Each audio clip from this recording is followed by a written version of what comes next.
Je vais vous montrer comment gérer très facilement un projet avec une carte mentale, le mind mapping. Alors j'ouvre ici le logiciel Xmind qui est un logiciel graphique. C'est le logiciel le plus complet en version gratuite. Il fonctionne sur Mac, sur PC et il a également une version .zip qui fonctionne sur une clé USB.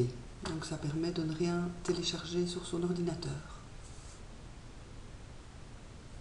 Voilà, le logiciel s'ouvre, donc je vais dans Fichier nouveau, comme dans tous les logiciels. Là, vous voyez que vous pouvez appeler plusieurs schémas. Je vais prendre un mind mapping et je vais prendre le modèle simple parce que c'est celui qui permet le plus facilement de créer une carte avec le moins possible d'intervention pour la mise en page. Alors on va faire donc on va travailler sur le projet X, le gros projet, et on va partir d'un brainstorming. Alors un brainstorming, c'est toujours plus intéressant de faire ça à plusieurs, évidemment. Donc qu'est-ce que vous allez faire? Vous allez prendre les idées de tout le monde. Voilà, je note les idées, je note les idées du brainstorming. Ok, voilà. Ça fait 10 minutes qu'on fait le brainstorming. 10 minutes, c'est bien, on peut s'arrêter là. Donc qu'est-ce que je vais faire maintenant? Je vais équilibrer la carte pour qu'on voit toutes les idées en une fois. Qu'est-ce qu'on va faire maintenant? On va essayer de trouver des catégories parmi toutes ces idées. Bon, qu'est-ce qu'on pourrait regrouper comme idée? Mais oui, parce que dans la catégorie A, on pourrait mettre l'idée 12, la 7, la 5 et la 3. Alors, qu'est-ce qu'il nous reste comme idée? Alors, on pourrait faire la catégorie Z, parce que dans la catégorie Z, on peut mettre l'idée 13, la 4 et la 9. Qu'est-ce qui reste comme idée? On pourrait faire la catégorie E, parce que dans la catégorie E, on peut mettre l'idée 2, la 10 et la 14. Alors, le sujet principal 8, ça pourrait être une catégorie, parce qu'en fait, on peut mettre la 6, la 1.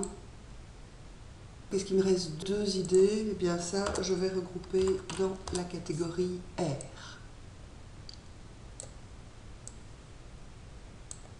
Le projet X, il a un ordre bien précis. En fait, il faut commencer par le R, et puis le E. Voilà, R, E, sujet principal 8, Z et A. Ça, c'est l'ordre classique de ce projet-là. Alors, dans le R, est-ce qu'on a bien pensé à tout? Ah ben, dans le R, on pourrait ajouter, on a oublié ça encore, et puis ça. Et puis dans le E, on a bien fait le tour de la question. Ah ben non, on pourrait ajouter ça, et ça se subdivise en deux sous-catégories, et donc on refait un brainstorming sur chaque branche principale pour aller vraiment à fond. L'étape suivante, c'est l'évaluation des idées, parce que dans un brainstorming, toutes les idées ne sont pas bonnes à prendre.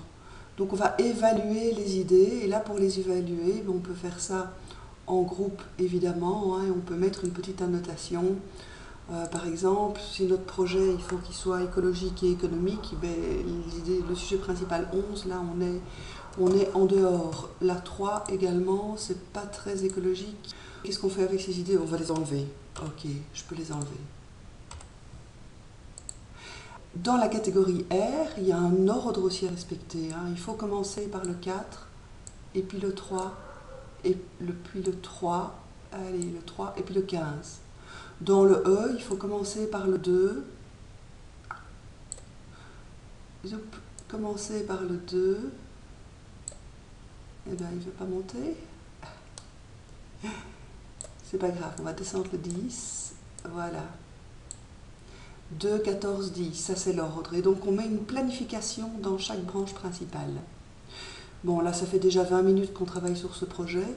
Qu'est-ce que je vais faire? Je vais faire une petite pause, et pendant ce temps-là, je veux décorer la carte. Pour ça, je vais appeler des couleurs, épaissir les branches, et puis je vais aller chercher des illustrations depuis ma base de données d'images ou bien depuis Internet. Hop, l'image est là, elle est trop grande, je la diminue, je la mets devant le mot. Ok. Insérer image depuis le sujet.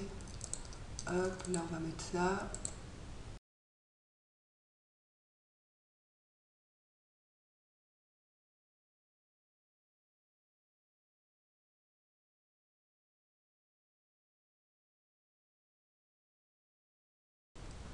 Et voilà. Alors, donc ça ce sont les objectifs à atteindre, hein. Ça c'est la première catégorie de tâches à réaliser pour ce projet-là. Cette tâche-là, est-ce que ça tente quelqu'un? Parmi les personnes qui sont avec moi, ça tente quelqu'un? Ah, Paul, ok, c'est génial. Paul, je te mets en rouge et je vais directement créer une légende et en rouge, c'est Paul. Ok, Paul, tu peux faire ça pour quand? Ah, moi je peux faire ça pour telle date. Ok, là je note la date. Tu vas mettre combien de temps pour faire ça? Oh, 2 jours à peu près. Ok, 2 jours. Dis Paul, est-ce que tu as besoin de ressources particulières pour ton projet? Il y a des choses à acheter? Ah ben oui, hein, moi il faut que j'ai ça, telle procédure, il faut que j'ai tel matériel, il faut passer commande, etc. Ok, cette tâche-là, est-ce que ça tente quelqu'un? Ah ben oui, hein, Jane, Ok, Jane, je te mets en vert. Jane, tu peux faire ça pour quand? Hop, pour cette date-là, ok, je la note. Hein. Tu vas mettre combien de temps pour faire ça? 5 heures? Ok, 5 heures, je note. Jane, est-ce que tu as besoin de ressources particulières? Est-ce que... Oh ben oui, moi il me faut telle procédure, il faut que j'achète ça, etc. Vous voyez qu'ici on est dans de la gestion de projet. Donc on a démarré d'un brainstorming, on avait des idées vagues sur un projet. Et puis là on est dans de la gestion de projet. Alors une fois qu'on a ça, ben, on se revoit régulièrement sur le projet. Allez, on se revoit dans 15 jours. Les 15 jours passent.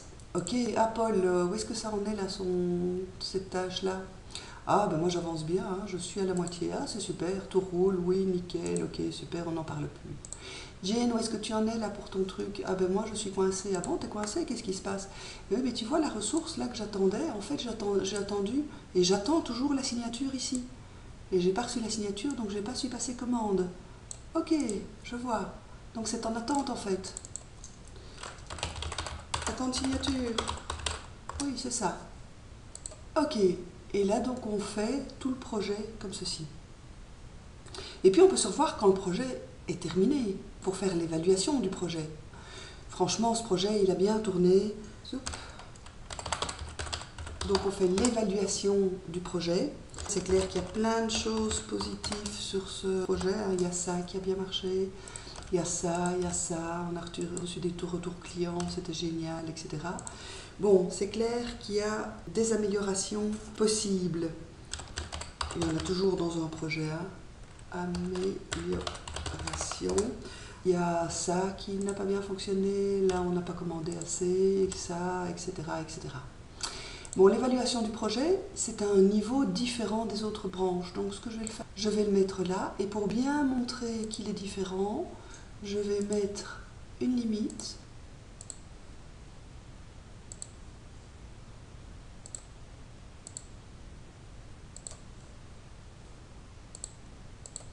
Comme ça, on voit que la branche évaluation n'a rien à voir avec le restant.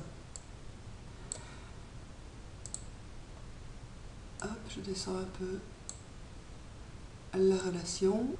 Si c'est un projet qui revient chaque année, ce qu'on peut faire, c'est enregistrer cette carte-là sous une feuille modèle.